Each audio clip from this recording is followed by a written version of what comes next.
അരമണിക്കൂറിൽ ഇന്നത്തെ ഏറ്റവും പ്രധാനപ്പെട്ട 7 വാർത്തകൾ പരിശോധിക്കുന്ന ടോപ്പ് 7 at 7 എല്ലാ പ്രേക്ഷകരെയും സ്വാഗതം ചെയ്യുന്നു.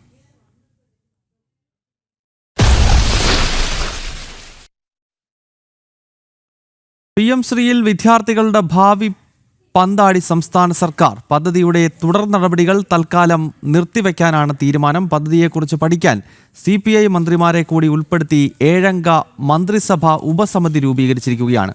ഈ സമിതി നൽകുന്ന റിപ്പോർട്ട് അനുസരിച്ചാകും തുടർ നടപടികൾ സ്വീകരിക്കുക. ഇക്കാര്യം കേന്ദ്ര സർക്കാരിനെ കത്തുമുഖേന അറിയിക്കും എന്നാണ് മുഖ്യമന്ത്രി ഇന്ന് വാർത്താ സമ്മേളനത്തിൽ വ്യക്തമാക്കിയത്. വിദ്യാഭ്യാസ മന്ത്രി V. ശിവൻകുട്ടിയാണ് സമിതിയുടെ അധ്യക്ഷൻ. PM ശ്രീ പദ്ധതിയുമായി ബന്ധപ്പെട്ട് ധാരണാപത്രം ഒപ്പിട്ടപ്പോൾ അതുമായി ഒട്ടേറെ വിവാദങ്ങളും ആശങ്കകളുമൊക്കെ ഉയർന്നു വന്ന സാഹചര്യം കണക്കിലെടുത്ത് ആ പദ്ധതി നടപ്പാക്കുന്നത് സംബന്ധിച്ച് റിവ്യൂ നടത്താൻ തീരുമാനിച്ചിട്ടുണ്ട്. ഈ കാര്യം പരിശോധിച്ച് റിപ്പോർട്ട് ലഭ്യമാക്കുന്നതിന് 7 അംഗങ്ങളുള്ള ഒരു മന്ത്രിസഭ ഉപസമിതിയും രൂപീകരിച്ചിട്ടുണ്ട്. PM ശ്രീ നടപ്പാക്കുന്നതുമായി ബന്ധപ്പെട്ടുള്ള തുടർ നടപടികൾ ഈ റിപ്പോർട്ട് വരുന്നതുവരെ നിർത്തിവെക്കുന്നതാണ്. ആ കാര്യം കേന്ദ്ര സർക്കാരിനെ കത്ത് മുഖേന അറിയിക്കുകയും ചെയ്യും. ശാലിനിയാണ് വിവരങ്ങളുമായി ചേരുന്നത്. ശാലിനി, ഈ വിവാദം തുടങ്ങുന്ന ഘട്ടത്തിൽ തന്നെ, കാരണം PM ശ്രീ എന്ന് പറയുന്നത് ഒരു വിദ്യാഭ്യാസ മേഖലയുടെ വലിയൊരു നവീകരണം ലക്ഷ്യമിട്ടുകൊണ്ട് നമ്മുടെ കേന്ദ്ര സർക്കാർ ഇനിഷ്യേറ്റീവ് എടുത്ത് നടപ്പാക്കുന്ന പദ്ധതിയാണ്. ഈ പദ്ധതിയുടെ തുടക്കം മുതൽ കേരളത്തിൽ അനാവശ്യമായ വിവാദം ഉണ്ടാക്കുന്നത് ശബരിമലയിലെ സ്വർണ്ണ കവർച്ച പോലെയുള്ള വിഷയങ്ങളിൽ നിന്നും ശ്രദ്ധ തിരിക്കാനാണ് എന്ന നിലപാടാണ് ജനം TV മുന്നോട്ട് വെച്ചത്. നമ്മളിതിനെ ഒരു വലിയ പർവ്വതീകരിച്ച് CPI മുന്നണി വിടുമെന്നോ അല്ലെങ്കിൽ ആ ദിശയിലുള്ള വാർത്തകൾ നൽകുന്നതിന് പകരം നമ്മൾ പ്രേക്ഷകരിലേക്ക് എത്തിച്ചത് ഇതൊരു നാടകമാണ് എന്നുള്ളതായിരുന്നു. എന്തായാലും ഇന്നിപ്പോൾ ഈ നാടകത്തിന് തിരശീല വീണിരിക്കുകയാണല്ലോ ശാലിനി.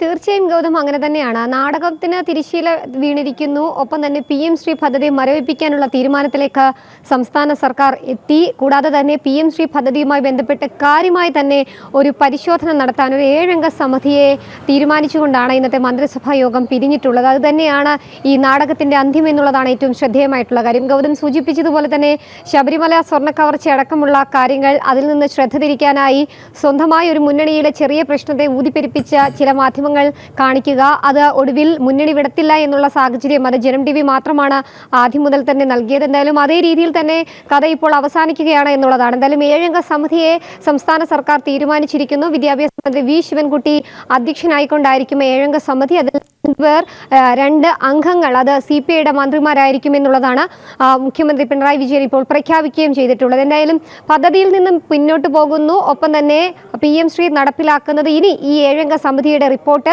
ലഭ്യമായതിനു ശേഷം മാത്രമായിരിക്കും എന്നുള്ളതാണ് മുഖ്യമന്ത്രി പറയുന്നത്. നമുക്കെന്തായാലും അറിയാം, പല സംസ്ഥാനങ്ങളിലും ഈ പദ്ധതി നടപ്പിലാക്കി ക്ഷേമ പ്രവർത്തനങ്ങൾക്ക് വിദ്യാർത്ഥികളുടെ ഉന്നമനത്തിനായി, ഒപ്പം തന്നെ വിദ്യാലയങ്ങളുടെ ഉന്നമനത്തിനായും, ഒപ്പം തന്നെ പല വിധത്തിലുള്ള കാര്യമായ രീതിയിലുള്ള വിദ്യാഭ്യാസ പ്രവർത്തനങ്ങൾ നടത്താനുമായൊക്കെ കേന്ദ്ര ഫണ്ട് വിനിയോഗിക്കുമ്പോഴാണ് 1500 കോടി രൂപ സംസ്ഥാനം ഇങ്ങനെ കാറ്റിൽ പറത്തി കളയുന്നത് എന്നുള്ളതാണ് ഏറ്റവും ശ്രദ്ധേയമായിട്ടുള്ള കാര്യം.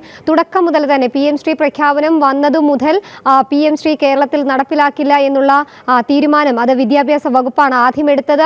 അതുമുതൽ പിന്നീട് തുടർച്ചയായ അതേ നിലപാടിൽ തുടർന്നു. പക്ഷേ 1500 കോടിയോളം വരുന്ന രൂപ അത് നഷ്ടമാക്കില്ല, അത് വിദ്യാർത്ഥികൾക്ക് വേണ്ടി വിനിയോഗിക്കുമെന്നുള്ള തീരുമാനത്തിൽ ഉറച്ചുകൊണ്ടാണ് പദ്ധതിയിൽ ഒപ്പുവെക്കുന്നത് എന്നുള്ളതാണ് കഴിഞ്ഞ ദിവസങ്ങളിൽ വിദ്യാഭ്യാസ മന്ത്രി വ്യക്തമാക്കുകയും ചെയ്തു. ഇന്നിപ്പോൾ ആ പദ്ധതിയുമായി ബന്ധപ്പെട്ട് ഒപ്പുവെച്ച് വിദ്യാഭ്യാസ സെക്രട്ടറി ഒപ്പിട്ട് 7-ാം നാൾ ആ പദ്ധതിയിൽ നിന്നും പദ്ധതിയുടെ കരട് മരവിപ്പിച്ചുകൊണ്ട് ഒപ്പുവെച്ച കരട് മരവിപ്പിച്ചുകൊണ്ടാണ് സർക്കാർ തീരുമാനം വന്നിരിക്കുന്നത്. എന്തായാലും സംസ്ഥാനത്തെ വിദ്യാർത്ഥികളെ മാത്രമല്ല ചില വിദ്യാർത്ഥി പ്രസ്ഥാനങ്ങളുടെ അടക്കം ചോദ്യം ചെയ്തുകൊണ്ടും ഒപ്പം തന്നെ അവരെ ഒരുമാതിരി കളിയാക്കിക്കൊണ്ടുമാണ് മന്ത്രിസഭയുടെ തീരുമാനം എന്നുള്ളതാണ് ഏറ്റവും ശ്രദ്ധേയമായിട്ടുള്ള കാര്യം. ആരെയൊക്കെ സംരക്ഷിക്കാൻ വേണ്ടി, ആർക്കൊക്കെ ഇഷ്ടക്കാർക്ക് വേണ്ടി ഒരു ഇഷ്ടക്കാരുടെ തീരുമാനങ്ങൾക്ക് വഴങ്ങി മന്ത്രിസഭ ഇത്തരത്തിലൊരു തീരുമാനം എടുത്തെന്ന് വേണം അനുമാനിക്കാൻ. ഏകദേശം 46 കോടിയോളം വരുന്ന 46 ലക്ഷത്തോളം വരുന്ന വിദ്യാർത്ഥികളുടെ കൈകളിലേക്ക് അവരുടെ സുരക്ഷ ഉറപ്പാക്കാൻ, അവരുടെ വിദ്യാഭ്യാസം മെച്ചപ്പെടുത്താൻ പശ്ചാത്തലത്തിലാണ് PM ശ്രീ സ്കൂളുകളടക്കം തുടങ്ങാൻ വേണ്ടി PM ശ്രീ പദ്ധതി സംസ്ഥാനത്ത് തുടങ്ങാനായി കേന്ദ്രം കത്ത് നൽകിയിരുന്നത്. അതിന്റെ അടിസ്ഥാനത്തിലാണ് അതിൽ ഒപ്പുവയ്ക്കാൻ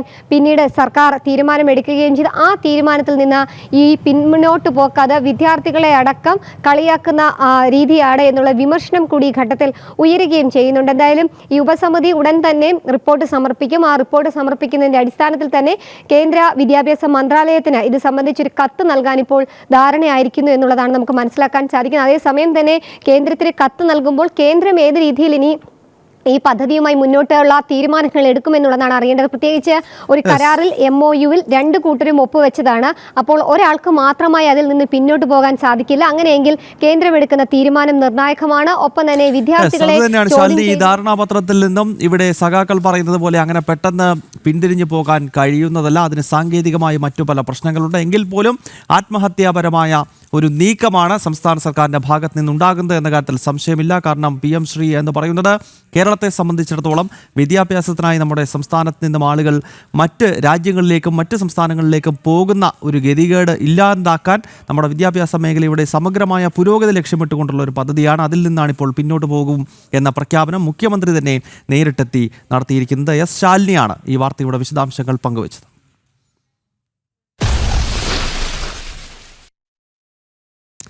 ബംഗ്ലാദേശിൽ ഹിന്ദുക്കൾ ഉൾപ്പെടെയുള്ള ന്യൂനപക്ഷങ്ങൾക്കെതിരായ അതിക്രമങ്ങൾ തുടരുകയാണ്. ഹിന്ദു സംഘടന ഇസ്കോണിന്റെ പ്രവർത്തനം നിരോധിക്കണമെന്നാവശ്യപ്പെട്ട് തീവ്ര ഇസ്ലാമിക സംഘടനകളുടെ ഭീഷണി.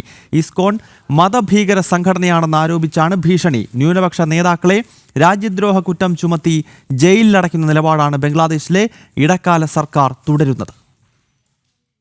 ബംഗ്ലാദേശിൽ ഹിന്ദു ഉൾപ്പെടെയുള്ള ന്യൂനപക്ഷങ്ങൾക്കെതിരെ അതിക്രമങ്ങളും അടിച്ചമർത്തൽ നടപടിയും തുടരുകയാണ്.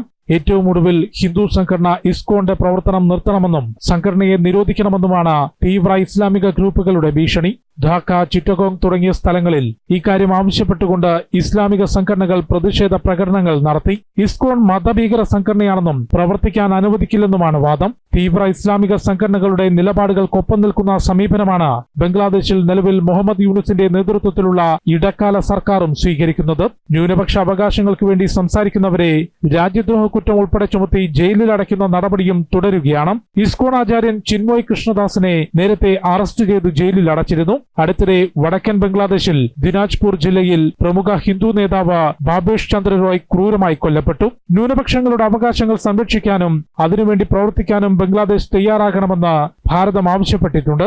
നേരത്തെ ഷെയ്ഖ് ഹസീന സർക്കാരിനെതിരെ ബംഗ്ലാദേശിൽ വിദ്യാർത്ഥികൾ ആരംഭിച്ച പ്രതിഷേധം ജമാഅത്തെ ഇസ്ലാം ഏറ്റെടുത്തുകൊണ്ട് ഹിന്ദു ഉൾപ്പെടെയുള്ള ന്യൂനപക്ഷങ്ങൾക്ക് നേരെ ക്രൂരമായ അക്രമങ്ങൾ നടത്തിയിരുന്നു. ജനം, ഡൽഹി. ബംഗ്ലാദേശ് ഹൈക്കമ്മീഷനിൽ ചാരസംഘടന ISIയുടെ ശാഖ ആരംഭിക്കാൻ പാകിസ്ഥാൻ. ബംഗ്ലാദേശുമായുള്ള ഇന്റലിജൻസ് പ്രതിരോധ സഹകരണം വർദ്ധിപ്പിക്കുന്നതിന്റെ ഭാഗമായാണ് ഈ നടപടി. ഇരു രാജ്യങ്ങളുടെയും ഇന്റലിജൻസ് വിവരങ്ങൾ പരസ്പരം കൈമാറാനും ധാരണയായി. ബംഗാൾ ഉൾക്കടലും ഭാരതത്തിന്റെ കിഴക്കൻ ഭാഗത്തുള്ള വ്യോമാതിർത്തിയും നിരീക്ഷിക്കുന്നതിനാണ് പാകിസ്ഥാന്റെ പുതിയ നീക്കം. ബംഗ്ലാദേശ് സൈന്യത്തിന്റെ ഉന്നത സംഘം ഉടൻ പാകിസ്ഥാൻ സന്ദർശിക്കും. അതേസമയം സാമ്പത്തിക പ്രതിസന്ധി മറികടക്കാൻ അഭിമാനം പണയം വെക്കുകയാണ് പാകിസ്ഥാൻ. ഗാസയിലേക്ക് 20,000 സൈനികരെ ഇസ്രയേലിന് വാടകയ്ക്ക് നൽകാൻ തീരുമാനമായി. CIA നേതൃത്വത്തിൽ പാക് സൈനിക നേതൃത്വവും മൊസാദും തമ്മിൽ ധാരണയിലെത്തുകയായിരുന്നു. പാക് സൈനിക മേധാവി അസിം മുനീർ, മൊസാദ്, CIA ഉന്നതർ എന്നിവർ ഈജിപ്തിൽ നടത്തിയ രഹസ്യയോഗത്തിലാണ് പാകിസ്ഥാന്റെ അഭിമാനം പണയം വെച്ച തീരുമാനം. ഗസയിലേക്ക് 20,000 സൈനികരെ ഇസ്രയേലിന് വാടകയ്ക്ക് നൽകാൻ പാകിസ്ഥാൻ ധാരണയിലെത്തിക്കഴിഞ്ഞു. ഇസ്രയേലിനെ ഔദ്യോഗികമായി അംഗീകരിക്കാത്ത പാകിസ്ഥാൻ കടുത്ത സാമ്പത്തിക പ്രതിസന്ധിയും അമേരിക്കൻ സമ്മർദ്ദവും മൂലമാണ് നിർണായക തീരുമാനമെടുത്തത്. ഗസയിൽ ഹമാസിനെ ഉന്മൂലനം ചെയ്ത് US-ന്റെയും ഇസ്രയേലിന്റെയും താൽപര്യങ്ങൾ സംരക്ഷിക്കുകയാണ് പാക് പട്ടാളത്തിന്റെ ജോലി. പ്രതിഫലമായി ലോകബാങ്ക് വായ്പാ തിരിച്ചടവിൽ സാവകാശം, മറ്റ് സാമ്പത്തിക സഹായങ്ങൾ എന്നിവ വാഗ്ദാനമുണ്ട്.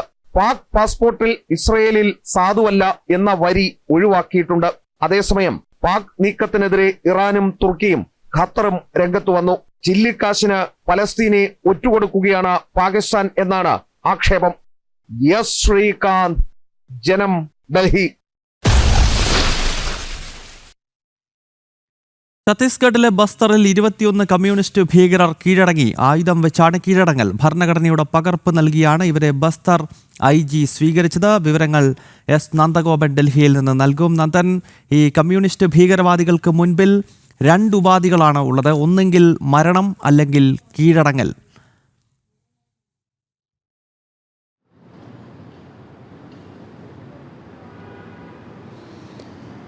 ഗൗതം, 2026 മാർച്ച് 31. ഈ മാർച്ച് 31-നകം തന്നെ മുഴുവൻ മാവോയിസ്റ്റുകളും കീഴടങ്ങണമെന്നുള്ളതാണ് കേന്ദ്ര ആഭ്യന്തരമന്ത്രി അമിത്ഷാ നൽകിയിരിക്കുന്ന അന്തിമ താക്കീത്. അതിനു മുമ്പ് കീഴടങ്ങുന്നവരെ അവരെ മുഖ്യധാരയിലേക്ക് എത്തിക്കുവാൻ വേണ്ട എല്ലാ നടപടികളും കേന്ദ്ര സർക്കാരിൻ്റെ ഭാഗത്തു നിന്നും ഉണ്ടാകുന്നുണ്ട്. ഇന്നിപ്പോൾ ഏറ്റവും ഒടുവിൽ ഏതാണ്ട് 13 വനിതകളും അതേപോലെ തന്നെ 8 പുരുഷന്മാരും അടങ്ങുന്ന 21 പേരാണ് ഇന്നിപ്പോൾ കീഴടങ്ങിയിരിക്കുന്നത്. ഇവർ 18 തോക്കുകളും ആയുധങ്ങൾ വെച്ചാണ് 18 തോക്കുകൾ പോലീസിന് മുന്നിൽ വെച്ചാണ് ഇവർ കീഴടങ്ങിയിരിക്കുന്നത്. ഇവരെ ബസ്തർ പോലീസാണ് സ്വീകരിച്ചത്. ബസ്തർ പോലീസ് ഭരണഘടനയുടെ പകർപ്പ് നൽകിയാണ് ഇവരെ മുഖ്യധാരയിലേക്ക് സ്വീകരിച്ചത്. ഇനി ഇവരെ കൃത്യമായ തൊഴിൽ പരിശീലനത്തിനും മറ്റും അവരെ ഏർപ്പെടുത്തിക്കൊണ്ട് സമൂഹത്തിൻ്റെ മുഖ്യധാരയിലേക്ക് ഇവരെ എത്തിക്കുക എന്നുള്ളതാണ് കേന്ദ്ര സർക്കാർ ലക്ഷ്യം വെക്കുന്നത്. നേരത്തെ കീഴടങ്ങിയവരും അവരുടെയും അവസ്ഥ അത് തന്നെയാണ്. അവർക്ക് കൃത്യമായ പരിശീലനങ്ങൾ നൽകി അവരെ ഇപ്പോൾ സമൂഹത്തിൻ്റെ മുഖ്യധാരയിൽ അവരെ കേന്ദ്ര സർക്കാർ എത്തിച്ചിരിക്കുകയാണ്. ഏതായാലും കേന്ദ്ര സർക്കാരിൻ്റെ ഈ മാവോയിസ്റ്റ് വിരുദ്ധ ഓപ്പറേഷനുള്ള എല്ലാ പിന്തുണയും ഇപ്പോൾ ഈ മാവോയിസ്റ്റ് സംഘടനകൾ നൽകുന്നു എന്നുള്ളതാണ്. ഇന്നിപ്പോൾ കീഴടങ്ങിയതിൽ കേഷ്കാൽ ഡിവിഷൻ കമ്മിറ്റിയുടെ സെക്രട്ടറി ആയിട്ടുള്ള മുകേഷും ഇതിൽ ഉൾപ്പെടുന്നു എന്നുള്ളതാണ്. അതായത് ഈ മാവോയിസ്റ്റ് സംഘത്തിൻ്റെ പ്രധാന നേതാക്കളടക്കമാണ് ഇപ്പോൾ കീഴടങ്ങിക്കൊണ്ടിരിക്കുന്നത്. ഇവർക്ക് മറ്റ് പോംവഴികളില്ല എന്നുള്ളതാണ് യാഥാർത്ഥ്യം. അതായത് നേരത്തെ തന്നെ ഇവർ കേന്ദ്ര സർക്കാരിന് മുന്നിൽ വെച്ചത് ആദ്യഘട്ടത്തിൽ തങ്ങളെ ചർച്ചയ്ക്ക് വിളിക്കണം, അതിനുശേഷമേ ആയുധം താഴെ വെക്കുകയുള്ളൂ എന്നായിരുന്നു അവരുടെ നിലപാട്. എന്നാൽ ഇതിന് കൃത്യമായ മറുപടി കേന്ദ്ര ആഭ്യന്തരമന്ത്രി നൽകി. ആയുധം താഴെ വെക്കാതെ ഒരു തരത്തിലുള്ള ചർച്ചകൾക്കുമില്ല എന്നുള്ളതായിരുന്നു അത്. ഏതായാലും ഇപ്പോൾ മാവോയിസ്റ്റുകൾ മുഖ്യധാരയിലേക്ക് എത്തുകയാണ്, ആയുധം താഴെ വെക്കുകയാണ്. ഇന്ന് തന്നെ അവർ 18 തോക്കുകൾ പോലീസിന് മുന്നിൽ വെച്ചാണ് കീഴടങ്ങിയത്. അതിൽ പുരുഷന്മാരും സ്ത്രീകളും ഉൾപ്പെടുന്നു. മാത്രമല്ല മാവോയിസ്റ്റിൻ്റെ പ്രധാനപ്പെട്ട നേതാവടക്കമാണ് ഇന്നിപ്പോൾ ഈ കീഴടങ്ങിയിരിക്കുന്നത് എന്നുള്ളത് ശ്രദ്ധേയമാണ്.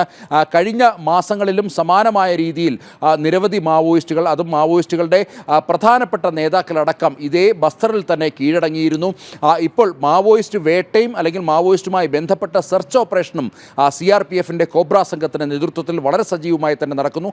അതുകൊണ്ട് തന്നെ മാവോയിസ്റ്റുകൾക്ക് മറ്റു പോംവഴികളില്ല. കീഴടങ്ങുക എന്നുള്ള ഒരേ ഒരു പോംവഴി മാത്രമാണ് മാവോയിസ്റ്റുകൾക്ക് ഉള്ളത്. അല്ലെങ്കിൽ CRPFൻ്റെ കോബ്ര ബറ്റാലിയൻ്റെ വെടിയുണ്ടകൾക്ക് വിരുമാറ് കാട്ടിക്കൊടുക്കുക, അല്ലാതെ മറ്റൊരു നിവൃത്തിയുമില്ലാതെ ഇപ്പോൾ മാവോയിസ്റ്റുകൾ കീഴടങ്ങുന്നു. ഭാരതത്തിൻ്റെ സർക്കാരിനെ സംബന്ധിച്ചിടത്തോളം കിരീടത്തിലെ ഒരു പൊന്തൂവൽ കൂടി എന്ന് വേണം ഇതിനെ വിശേഷിപ്പിക്കാൻ. ഗൗതം, 2026 മാർച്ച് 31 എന്നത് ഡെഡ് ലൈനായി നൽകിയിരിക്കുകയാണ് കേന്ദ്ര ആഭ്യന്തരമന്ത്രി അമിത്ഷാ.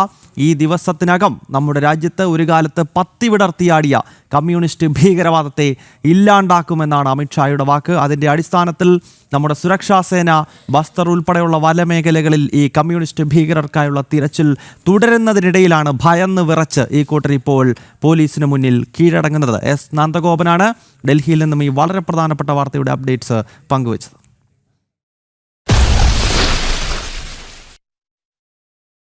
ചരിത്രത്തിലെ ഏറ്റവും വലിയ ചുഴലിക്കാറ്റ് ഹാരിക്കൻ മെലീസ തീരം തൊടുകയാണ്. വടക്കൻ അറ്റ്ലാന്റിക് സമുദ്രത്തിൽ രൂപപ്പെട്ട ചുഴലിക്കാറ്റ് മണിക്കൂറിൽ 298 കിലോമീറ്റർ വേഗതയിൽ കരീബിയൻ ദ്വീപായ ജമൈക്കൻ തീരത്ത് വീശിയടിക്കും. 1935-ലെ ലേബർ ഡേ ചുഴലിക്കാറ്റിൻ്റെയും 2019-ലെ ഹിരാക്കൻ ഡോറിയൻ ചുഴലിക്കാറ്റിൻ്റെയും വേഗതയേക്കാൾ കൂടുതലാണ് മെലീസയ്ക്ക്. ഇന്ത്യൻ സമയം രാത്രി 9 മണിയോടുകൂടി ജമൈക്കൻ ഹാരിക്കൻ മെലീസ ശക്തി പ്രാപിക്കും. ചരിത്രത്തിൽ ഏറ്റവും വേഗത കൂടിയ ചുഴലിക്കാറ്റാണ് ഹാരിക്കൻ മെലിസ. മണിക്കൂറിൽ 298 കിലോമീറ്റർ വേഗതയിൽ കടന്നുപോകുന്ന Melissa Dominican republic, Haiti, Jamaica, കിഴക്കൻ ക്യൂബ പ്രദേശങ്ങളിൽ കനത്ത നാശനഷ്ടങ്ങളാണ് ഉണ്ടാക്കിയത്. ദുരന്തത്തിൽ ഇതുവരെ 4 മരണങ്ങൾ റിപ്പോർട്ട് ചെയ്തിട്ടുണ്ട്. ചുഴലിക്കാറ്റിൻ്റെ വേഗതയെയും നാശനഷ്ടങ്ങളെയും അടിസ്ഥാനപ്പെടുത്തി കാറ്റഗറി നമ്പർ 5-ലാണ് മെലിസയെ ഉൾപ്പെടുത്തിയിരിക്കുന്നത്.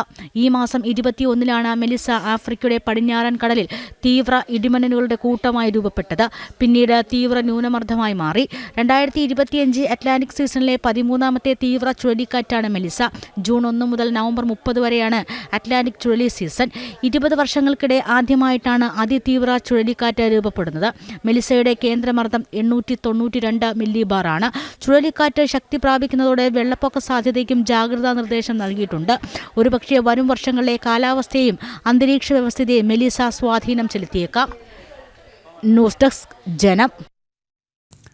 അതേസമയം ആന്ധ്രയിൽ ദുരിതം വിതച്ച് മോൺത ചുഴലിക്കാറ്റ് 110 കിലോമീറ്റർ വേഗതയിൽ കരതൊട്ട കാറ്റ് വൻ കൃഷിനാശത്തിന് കാരണമായി. ആന്ധ്ര തീരം തൊട്ട ശേഷം ചുഴലിക്കാറ്റ് വടക്ക് പടിഞ്ഞാറൻ ദിശയിലേക്ക് നീങ്ങി ദുർബലമാവുകയും ചെയ്തു. തീരപ്രദേശത്ത് 76,000-ഓളം ആളുകളെ സുരക്ഷിത സ്ഥലങ്ങളിലേക്ക് മാറ്റിപ്പാർപ്പിച്ചു. പശ്ചിമ ഗോദാവരി, കൃഷ്ണ, കിഴക്കൻ ഗോദാവരി ജില്ലകളിൽ കനത്ത മഴയും കാറ്റും തുടരുകയാണ്. ഒഡീഷയിൽ മണ്ണിടിച്ചിലും വീടുകൾക്ക് കേടുപാടും സംഭവിച്ചു. ട്രെയിൻ സർവീസുകൾ തടസ്സപ്പെടുന്നതിനാൽ യാത്രക്കാർ സ്റ്റേഷനുകളിൽ കുടുങ്ങിക്കിടക്കുകയാണ്.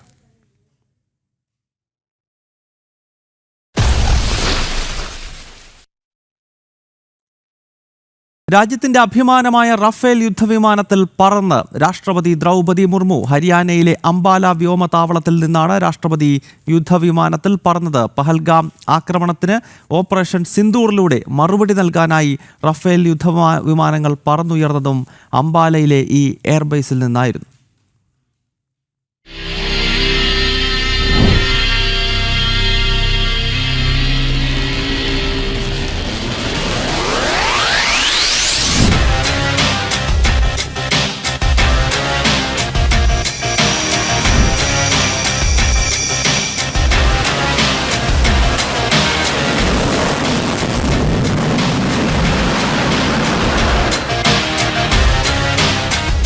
സേനയുടെയും യുദ്ധവിമാനങ്ങളുടെയും വിശ്വാസ്യതയും കരുത്തും പ്രകടമാക്കിക്കൊണ്ടാണ് രാജ്യത്തിന്റെ സർവ്വസൈന്യാധിപ രാഷ്ട്രപതി ദ്രൗപദി മുർമു റഫാൽ യുദ്ധവിമാനത്തിൽ പറന്നത്. രാവിലെ 11 മണിയോടെ ഹരിയാനയിലെ അംബാല വ്യോമതാവളത്തിലെത്തിയ രാഷ്ട്രപതിയെ ഗാർഡ് ഓഫ് ഓണർ നൽകിയാണ് വരവേറ്റത്. ഓപ്പറേഷൻ സിന്ദൂരിൽ പാകിസ്ഥാനിലെ ഭീകര കേന്ദ്രങ്ങളും സൈനിക താവളങ്ങളും തകർത്ത് തരിപ്പണമാക്കുന്നതിൽ നിർണായക പങ്കുവഹിച്ച റഫാലിൽ രാഷ്ട്രപതി പറന്നത് വ്യോമസേനയ്ക്ക് ചരിത്ര നിമിഷമാണ്. കൂടാതെ രാജ്യത്തിന്റെ സൈനിക ശക്തിയും നാരീശക്തിയും ലോകത്തിനു മുൻപിൽ പ്രകടമാക്കുന്നതായിരുന്നു രാഷ്ട്രപതിയുടെ റഫാൽ യാത്ര.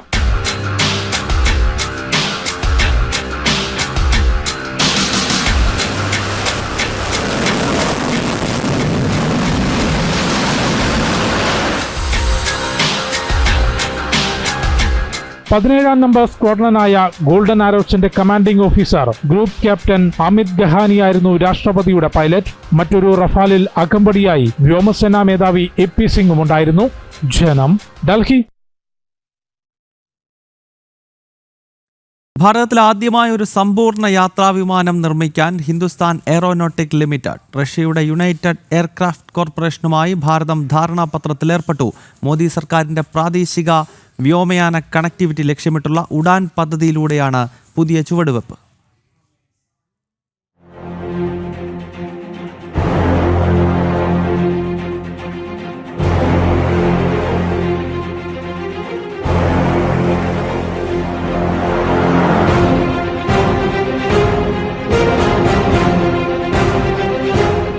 റഷ്യയുടെ യുണൈറ്റഡ് എയർക്രാഫ്റ്റ് കോർപ്പറേഷനുമായി ചേർന്നാണ് ഭാരതത്തിൽ ആദ്യമായി ഒരു സമ്പൂർണ്ണ യാത്രാവിമാനം നിർമ്മിക്കുന്നത്. ഇരട്ട എഞ്ചിനുള്ള നാരോബോഡി വിമാനമായ SJ-100 ജെറ്റുകളാണ് തദ്ദേശീയമായി നിർമ്മിക്കുന്നത്. നരേന്ദ്രമോദി സർക്കാരിന്റെ പ്രാദേശിക വിമാന ശൃംഖലയെ പ്രോത്സാഹിപ്പിക്കുന്ന ഉഡാൻ പദ്ധതിക്ക് SJ-100ന്റെ നിർമ്മാണം ഒരു മുതൽക്കൂട്ടായി മാറും. Town to town, tier 2, tier 3 യാത്രകൾക്ക് നിർണായകമാകുന്നത്. സിവിൽ ഏവിയേഷൻ രംഗത്തെ ആത്മനിർഭർ ഭാരത് ലക്ഷ്യത്തിലേക്കുള്ള പ്രധാന ചുവടുവെപ്പായും SJ-100 നിർമ്മാണത്തെ കണക്കാക്കാം.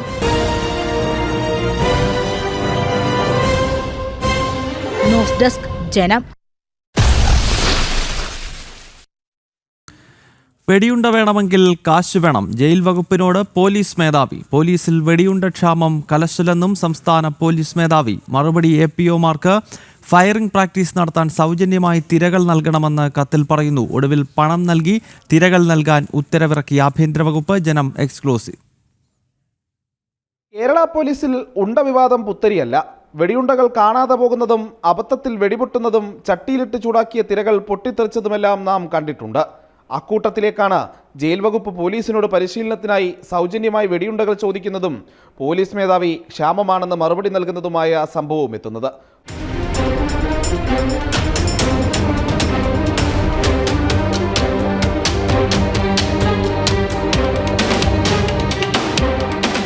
ജൂലൈ മാസം 4-ാം തീയതിയാണ് ജയിൽ വകുപ്പ് സംസ്ഥാന പോലീസ് വകുപ്പിനോട് വെടിയുണ്ടകൾ ആവശ്യപ്പെടുന്നത്.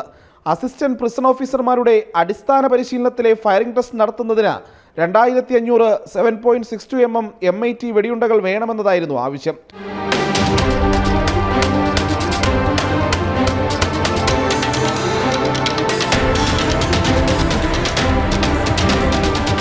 ജയിൽ വകുപ്പിലെ ഇത്തരം വകുപ്പുതല ഫയറിംഗ് ടെസ്റ്റിന് തുക ഈടാക്കാതെ തന്നെ ആയുധങ്ങളും സേവനങ്ങളും അനുവദിക്കണമെന്ന മുൻ ഉത്തരവ് ചൂണ്ടിക്കാട്ടിയായിരുന്നു കത്ത്.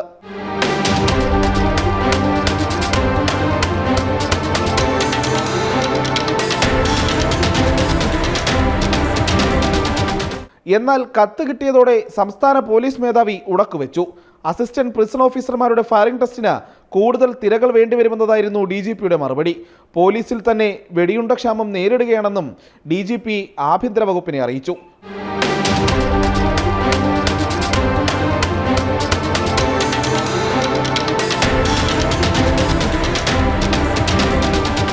സൗജന്യമായി ഉണ്ട നൽകാൻ കഴിയില്ലെന്നും സാമ്പത്തിക പ്രതിസന്ധിയടക്കം ചൂണ്ടിക്കാട്ടി പോലീസ് മേധാവി ആഭ്യന്തര വകുപ്പിനെ അറിയിച്ചിരുന്നു. പിന്നാലെ പണമീടാക്കി തന്നെ 2500 വെടിയുണ്ട ജയിൽ വകുപ്പിന് പോലീസിൽ നിന്നും ലഭ്യമാക്കാൻ ആഭ്യന്തര വകുപ്പ് ഉത്തരവും ഇറക്കി.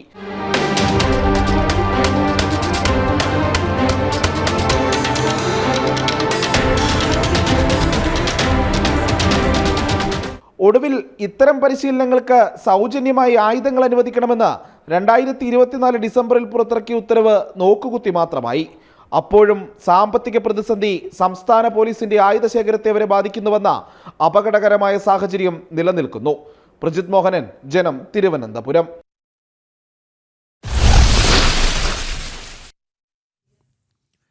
കളിക്കളത്തിൽ മികവ് പോലെ പ്രധാനമാണ് പെരുമാറ്റവും. ലോക ചെസ് ചാമ്പ്യൻ ഡി ഗുകേഷ് കഴിഞ്ഞ ദിവസം ഭാരത പെരുമയിലേക്ക് കരുനീക്കി. അഹങ്കാരത്തിന് മറുപടി അച്ചടക്കം കൊണ്ട്. ഈ സ്പെഷ്യൽ റിപ്പോർട്ടോടുകൂടി ഇന്നത്തെ ടോപ്പ് 7 at 7 അവസാനിക്കുകയാണ്. എല്ലാ പ്രേക്ഷകർക്കും നമസ്തേ.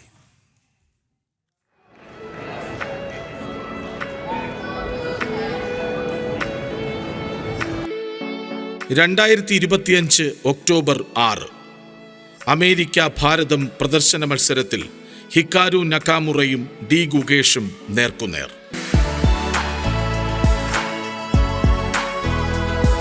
മത്സരം ജയിച്ച നകാമുറയുടെ അതിരുകടന്ന ആഘോഷം.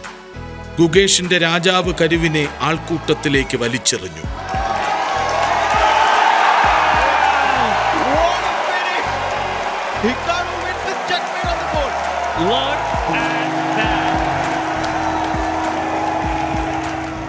ഇരുപത്തിരണ്ട് ദിവസങ്ങൾക്കിപ്പുറം അമേരിക്കയിലെ സെന്റ് ലൂയിസ് വേദിയിൽ ക്ലച്ച് ചെസ് ചാമ്പ്യൻസ് ഷോഡൌൺ പോരാട്ടം.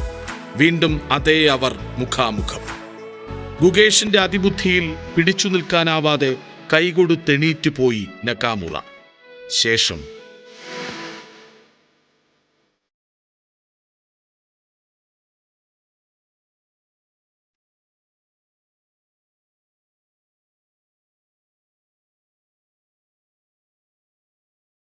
സ്വന്തം കരുക്കളെ മാത്രമല്ല, നിലത്ത് പോയവയെയും നകാമുറയുടെ നീക്കങ്ങളിൽ തോറ്റു വീണവയെയും വാരിയെടുത്ത് കളത്തിൽ നിരത്തിയടുക്കി ഗുകേഷ്. വിജയിച്ച രാജാവിനെ 2 ചുവട് മുന്നോട്ട് വച്ച് മുഖമുയർത്തി ചിരിച്ചു നമ്മുടെ ലോക ചാമ്പ്യൻ. കളത്തിൽ തൊട്ടുവന്ദിച്ച് സംസ്കാരം കൊണ്ട് മറുപടി. സ്പോർട്സ് ഡെസ്ക്, ജനം.